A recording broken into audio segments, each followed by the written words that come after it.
মাগুরায় ধর্ষণের শিকার ৮ বছরের শিশুটিকে রাত 9:30টার দিকে লাইফ সাপোর্টে নেওয়া হয়েছে। ঢাকা মেডিকেল কলেজ হাসপাতালে জীবন মৃত্যুর সন্ধিক্ষণে লড়াই করছেন তিনি। চিকিৎসকরা বলছেন শ্বাসরোধের কারণে তার ফুসফুস কাজ করছে না, তবে সর্বোচ্চ চেষ্টা চলছে। আর স্বজনদের দাবি ধর্ষকের সর্বোচ্চ শাস্তি নিশ্চিত করার। আমি বাথরুমে উঠছি, দেখি দরজা খোলা। তারপরে ও করছিল যে আপা আমার অনেক কষ্ট হচ্ছে। আমি ভাবছি ফ্লোরের পার করে রয়েছে, এর জন্য ওর এরম লাগতেছে। আমি বলছি তুই ঘুমাই পড়। সকালেও করছে আমার সাথে, তাও এরম করছে।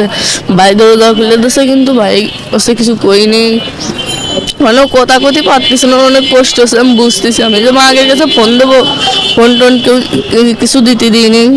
আর আমার ঘরের ভিতরে আটকে অনেক মারছিল। সবাই মিলে করছে যে তুই যদি কারোর কাছে কোষ কিংবা তোর বাপ মার কাছে ফোন দিস, তাহলে করলাম তোর বোনিরা যেটুকু আছে তোর বোনিরে মারিয়ে ফেল। আমার তো মান সম্মান গেছে, তার সাথে আমার বোনের জীবনটাও শেষ। ও যদি বেঁচে হতে তাও কোনো ওর মূল্য নাই, তাকে জন্য ফাঁসি হয়।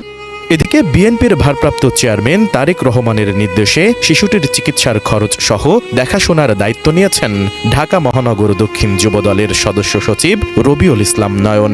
সার্বক্ষণিক তিনি ঢাকা মেডিকেল কলেজ হাসপাতালে গিয়ে খোঁজ খবর নিচ্ছেন ভুক্তভোগীর। একটা শিশু বাচ্চা তার বোনের বাড়িতে বেড়াইতে গিয়ে নিরাপদ নাই, তাহলে বাংলাদেশ কোথায় নিরাপদ? এই ধর্ষকের এমন বিচার হোক যে বিচার দেখে বাংলাদেশে মানুষ আর ধর্ষণের দিকে না যাক। এ ঘটনায় এখন পর্যন্ত অভিযুক্ত বড় বোনের শ্বশুর হিট্টু শেখ ও বড় বোনের স্বামী সজীব শেখকে আটক করেছে পুলিশ। বাকিদের ধরতেও বিক্ষোভ করছেন স্থানীয়রা। এদিকে এই ঘটনায় রাজধানীর শাহবাগেও বিক্ষোভ হয়েছে। এছাড়া ফেসবুকে মেয়েটির মৃত্যু নিয়ে গুজব ছড়ানো হচ্ছে। সকলকে এ গুজব না ছড়ানোর জন্য অনুরোধ করা হয়েছে। বিভিন্ন পেজ থেকে শেয়ার করা হচ্ছে যে মেয়েটি মারা গেছে, কিন্তু মেয়েটি আসলে মারা যায়নি।